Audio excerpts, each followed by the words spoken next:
As I left the penitentiary, I knew that I was going to be isolated. I knew I did not understand their habits. I couldn't even grasp their conversations, and my level of elevation was going to keep me isolated. Success teaches you isolation.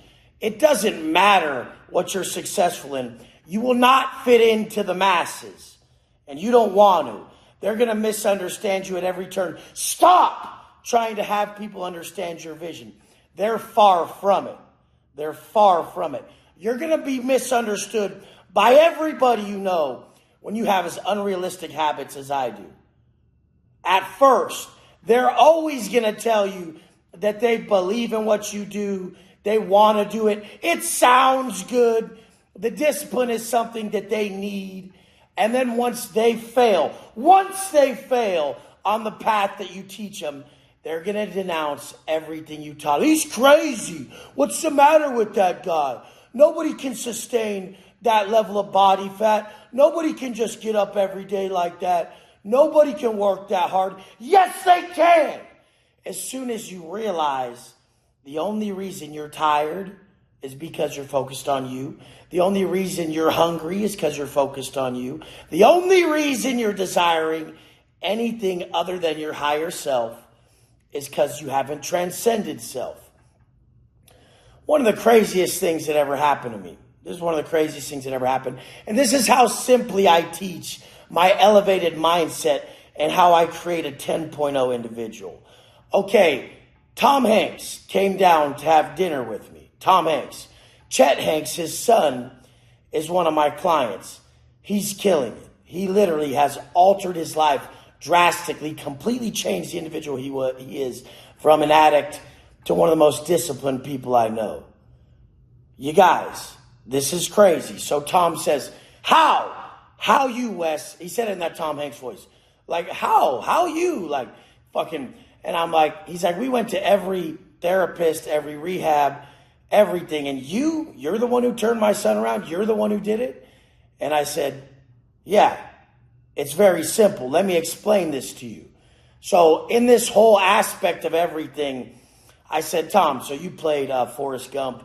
You played Private Ryan and you played a lot of characters, right? He's like, yeah, I played a lot of characters. And it was hard once you were that character for 3, 6, or 12 months to even not play that character in your downtime, correct? And he's like, yeah, of course. It was difficult to remove from that person I had been for so long on camera, even into normal life. I'm like, that's what we did.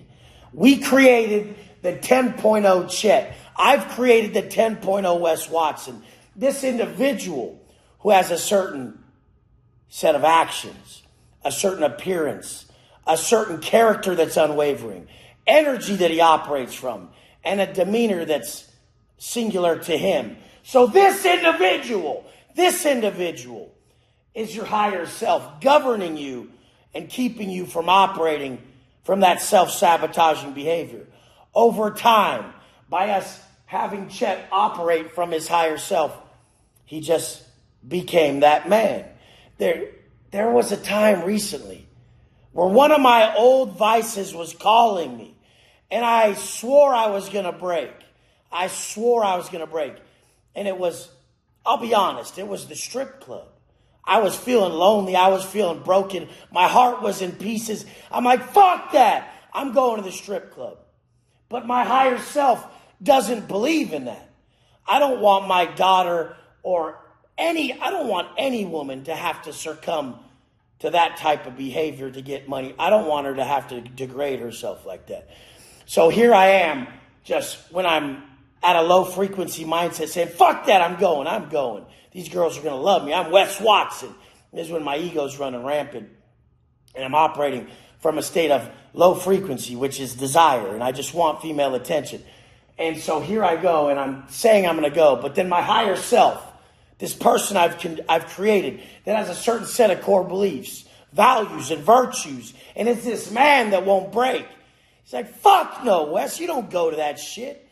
You don't even engage in anything like that. You don't support that type of business or that type of behavior.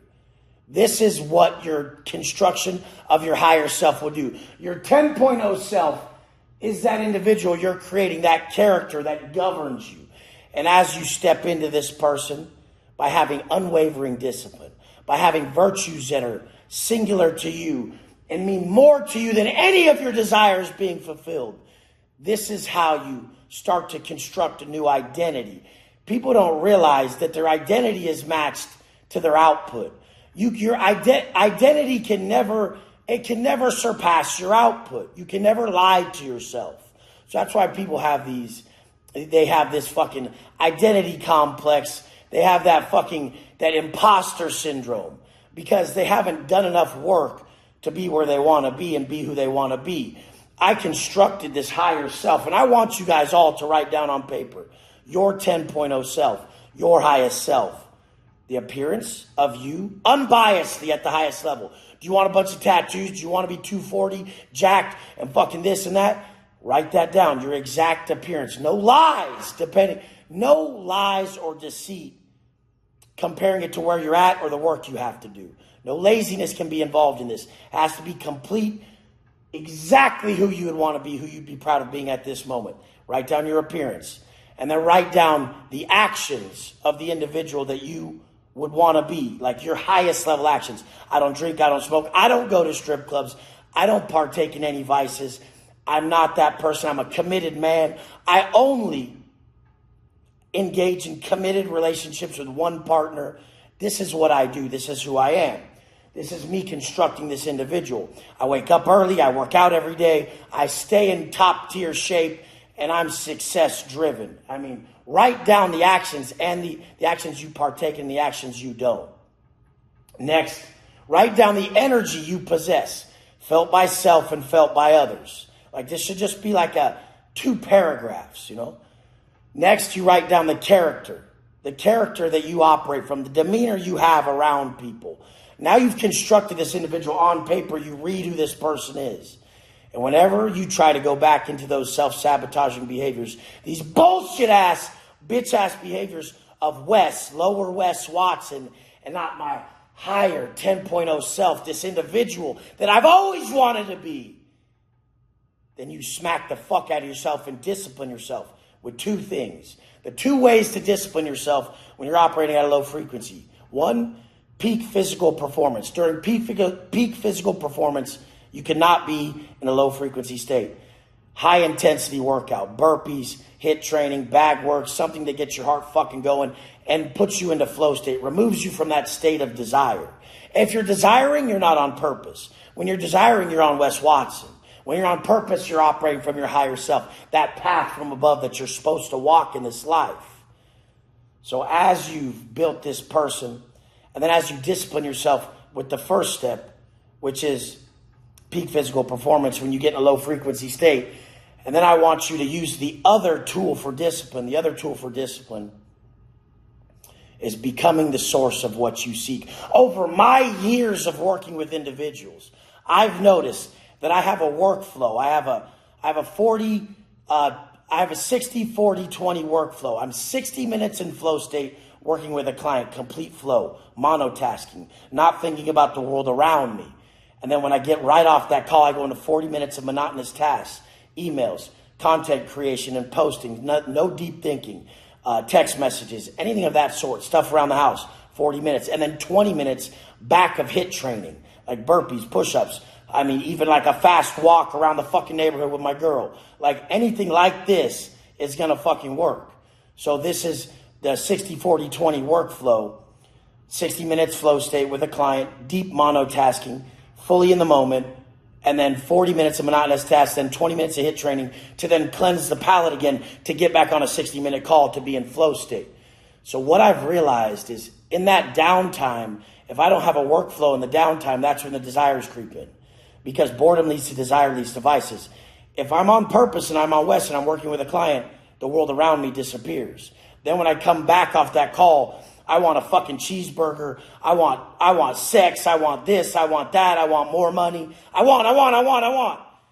That's when I realized you have to stay in control of this. And number two, the second disciplinary tactic to get yourself out of a low frequency state, become the source of what you seek. When I'm on those calls, even when I'm making this video, I can't think of any desires. I don't have to use the bathroom. I don't want to eat nothing. I don't need pancakes. I don't need sex. I don't need fucking extra money. I don't need anything at that time because I'm on purpose. I'm not on Wes Watson. Hope this was very useful, you guys. I rarely break shit down in this depth, but you guys need it. I want you to push forward. I want you to realize that low frequency Wes Watson that goes into boredom and then starts to operate from desires, and then that leads to vices. He's very self-destructive. He operates from a lot of guilt and shame. I only really mess up by over-carbing up on a carb day. That's the only way I'm flawed in this life anymore. I don't drink, I don't smoke, I don't fucking meaningless sex, meaningless anything. Nothing like that happens in my life. But I know you guys still operate from those bullshit behaviors, and that keeps that shame loop going, where you feel shameful from your actions of the night before, and then you engage in them again because you're looking for happiness in the same place you lose it, like every other dipshit human and the old me. So I'm telling you guys, the two ways to get out of that low frequency state, peak physical performance, and becoming the source of what you seek for others. And you're seeking inner peace. So you're bringing other people inner peace by solving their problems. Hope this was very fucking useful. I fucking love you guys. I know you needed a little more detail today because I did. So I tap into the collective whole, the collective space, the collective consciousness. And I knew that's what you needed today. I'm going to be here for you till the day I fucking croak. All by all, till the day I fall. No matter what happens, because I cannot operate from an excuse once I've transcended self. And you need to know that. You'll never be too tired. You'll never be any of these things that your lower self drags you down with once you transcend self. This is the only way to fully adhere to your purpose the rest of your life is self-transcendence. You have to do it for the world. Craziest thing, a palm reader read my hand the other day, and the stuff he was telling me would fuck you up. You'd be like, holy shit, what the fuck? Certain things, and they were just something no one could know. No one could tell you. You guys, the divine is in you. This is real. Tap into your power. I love you guys. We're going to take this to the top together. Ride with your boy. Let's go.